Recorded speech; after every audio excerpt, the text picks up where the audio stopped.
Some people, because of their holiday commitments, their family commitments, have had a caravan in storage for something like 5 or 6 months. And who knows, maybe they're not going to go caravanning till Easter or maybe Whitsun. And therefore it pays to have a little check to see that it's in good shape. For instance, this caravan behind me has a guttering just underneath its badge. And only last weekend that needed to be cleaned out because it was full of leaves. There was also some green developing all over the paintwork, not in profusion, but enough to say, hey, let's get that cleaned before it gets too bad. Now there's also an issue if you cover a caravan, because can you remember in December some of those strong winds that afflicted the country here and there? Covers get loose sometimes, and if they shake about, they can actually cause damage to the paintwork underneath. They even get torn and snagged on little sharp edges on a caravan. So it's time to check a cover, to pull the straps tight, to make sure that there is no further damage taking place.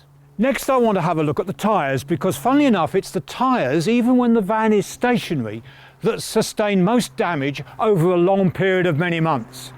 Just look at this for instance.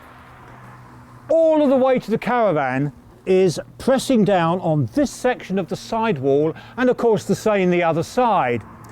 And if you don't make any movement of this van for perhaps 5-6 months, that is going to sustain damage, and what's more, you'll start to see cracks developing when you resume your caravan next season. Maybe it won't happen on this one, it's only a year old, but after 2 years it can happen. What's the solution? You merely move the caravan perhaps 6, 8, 10 inches, maybe a foot, that's 30 centimetres if you'd rather call it that, so that it's a different part of the tyre that's bearing the weight.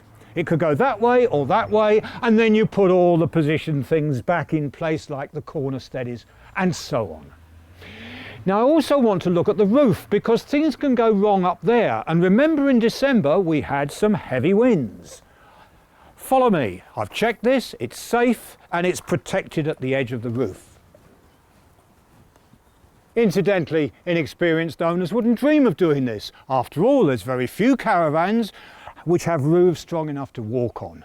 But you could get a mobile service engineer in to have a look at some of these items. Going across to the front window, I noticed for instance that there are leaves all over the place. And we haven't been in store that long. There's also green marks, something to clean. And then there's the condensation too. I wonder whether that condensation is between the plastic or whether it's inside, which we can check later. Happily, I notice there's no damage from the wayward rockets from fireworks night. They can sometimes crack the plastic. Okay, no problem. Let's go back down again. I need to say a little bit about the battery. There are far too many owners who don't pay attention to their battery. They put their caravan in storage and they forget it, they leave it, and they don't ensure that it's keeping a nice good charge level. It must keep up to charge. If it discharges, I'm afraid to say it'll never be redeemable. It'll be ruined. So as you step inside, have a little smell. Oh, is it musty? No, this sounds quite good, but let's just check a few obvious places. No, there's no sign of any water getting in, because if there's any marks or anything else, for goodness sake book in your caravan as soon as possible for a damp check. What about drain smells? Did you remember to put a stopper in the sink, the wash basin and the shower tray? Now let's just check the tap. Yeah, is it open?